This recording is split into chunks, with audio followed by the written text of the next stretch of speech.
Let me call on the attention of every Filipino nagmamahal sa kanilang bansa. Guys, naisip ko? I promised myself na hindi ako magtatapon ng basura sa kahit kung saan-saan.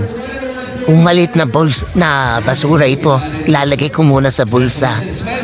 Ayokong yung bang magalit guys, mamahiya ng mga tao.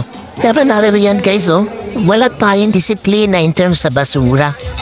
Parang paikot-ikot lang tayo, medyo mababash tayo nito. Pero alam nyo guys, magsisimula muna ako sa aking sarili guys.